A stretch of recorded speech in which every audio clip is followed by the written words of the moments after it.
ఈరోజు మొక్కజొన్న రైతులకి అండగా ఉండటానికి అంబటి రాంబాబు గారి ఆధ్వర్యంలో అలాగే మురళన్న నేతృత్వంలో ఈరోజు ఈ కార్యక్రమం రైతులకు అండగా మరి ఈ రాష్ట్రంలో చరిత్ర తిరిగి రాస్తే ఎక్కడా కూడా రైతులు జగన్మోహన్ రెడ్డి గారి హయాంలో కానీ లేకపోతే రాజశేఖర రెడ్డి గారి హయాంలో కానీ చాలా చక్కగా, ఎందుకంటే పంట వేసేటప్పుడు కానీ పంట పండించేటప్పుడు కానీ లేకపోతే దాన్ని అమ్మే సమయంలో కానీ ఎప్పుడు కూడా మరి జగన్మోహన్ రెడ్డి గారి హయాంలో అండగా ఉంటూ వస్తున్నారు.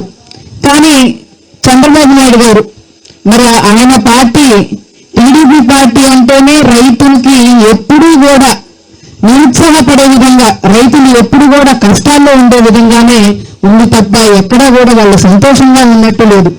కానీ ఈసారి మాత్రం తారాస్థాయికి చేరింది వీళ్ళు. ఎందుకనంటే దూలిపాల్ నరేంద్ర గారు 6 సార్లు ఎమ్మెల్యేగా చేశారు. ఆయన గురించి నిజంగానే ఇప్పుడు దాకా కూడా నిజమైన రూపం ఇప్పుడు దాకా ఆయనకు ఆపోజిట్ ఉన్న ఎవరు కూడా చూపించలేకపోయారు.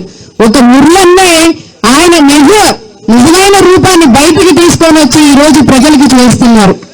ఎందుకంటే ఆయన చేస్తున్న ప్రతి ఒక్క అరాచకం ఎవరు కూడా నిలదీయలేదు. కానీ ఈ రోజు మురళన్న ఆయనకు ధీటుగా నుంచొని ఈయన్ని ఎంత ఇబ్బంది పెట్టినా చేసినా కూడా నుంచొని నేను ప్రజల కోసమే ఉంటాను అని చెప్పి ఈ రోజు నిలబడి చూపించారు. మరి అలాంటి వ్యక్తిని ఏం చేయాలి అని చెప్పి నరేంద్ర గారు ఆయన రాజకీయ అనుభవం మొత్తం వాడి మరి ఏం చేద్దాం ఏంటి అని చెప్పి, ఎందుకనంటే ఈయన చేస్తున్న ప్రతి కార్యక్రమం కూడా ప్రజల కోసం, రైతుల కోసం, వాళ్ళకి అండగా ఉండే విధంగా, వాళ్ళకి తోడుగా ఉండే విధంగా ఉంటుంది తప్ప దూలిపాల్ నరేంద్ర గారు మరి ఈ రోజు దూలిపాల్ నగర్ ఇక్కడ ఉన్న వాళ్ళ ఇంటి పక్కన ఉన్న వాళ్ళ అంబటి ఫ్యామిలీ అంటే ఆ పేరు ఉంటేనే చాలు వాళ్ళు ఇబ్బంది పెట్టచ్చు అని చెప్పి రైతులను ఇబ్బంది పెట్టారు. అక్కడే ఆయన ఎంత పెద్ద తప్పు చేశారో ఒక్కసారి ఆలోచించాలి.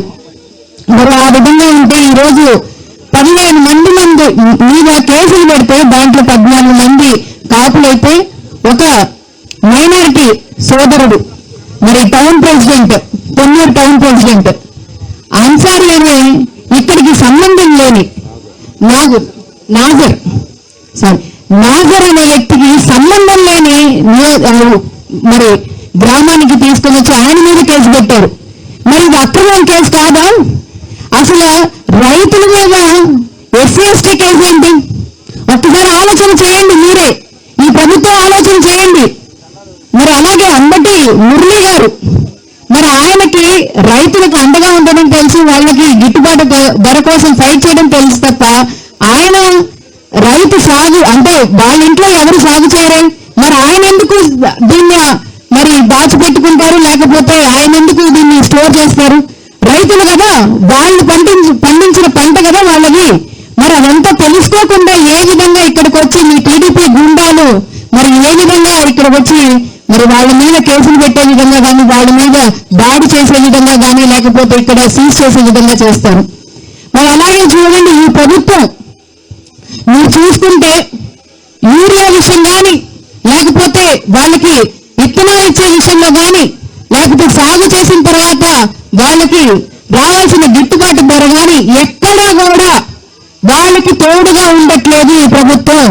ఒక్కసారి ఈ రాష్ట్రంలో ఉన్న రైతులంతా గుర్తించాలి.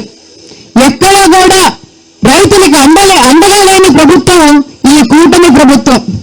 కానీ జగన్మోహన్ రెడ్డి గారు ఓడిపోయినా ఈ రోజు ప్రజల గుండెల్లో గెలిచిన వ్యక్తి. ఎందుకంటే ప్రతి క్షణం ప్రతి ఒక్క నాయకుడిని, ప్రతి ఒక్క రైతు దగ్గరికి వెళ్ళండి, వాళ్ళు ఇబ్బంది పడుతున్నారు, వాళ్ళు ఇబ్బంది పడుతుంది ప్రతి ఒక్కళ్ళు కూడా తెలియాలి. ఎందుకనంటే ఈ టీడీపీ ప్రభుత్వం ఇది మంచి ప్రభుత్వం అని చెప్పుకొని తిరుగుతుంది. కానీ వాస్తవానికి గ్రామాల్లో ఎక్కడా కూడా రైతులకి మంచి జరగట్లేదు, ఏ సామాజిక వర్గానికి కూడా మంచి జరగట్లేదు అని చెప్పి జగన్మోహన్ రెడ్డి గారు వాళ్ళకి అండగా ఉండమని చెప్పారు. అదేవిధంగా ఈ రోజు ఎవరెవరి మీద కేసులు పెట్టారో వాళ్ళందరికీ మేము అండగా ఉంటాం. అంబటి రాంబాబు గారు చెప్పినట్టు వాళ్ళు జైలుకి వెళ్తే మేమందరం కలిసి వాళ్ళతో పాటు జైలుకి వెళ్ళి వాళ్ళతో పాటే ఉంటాం.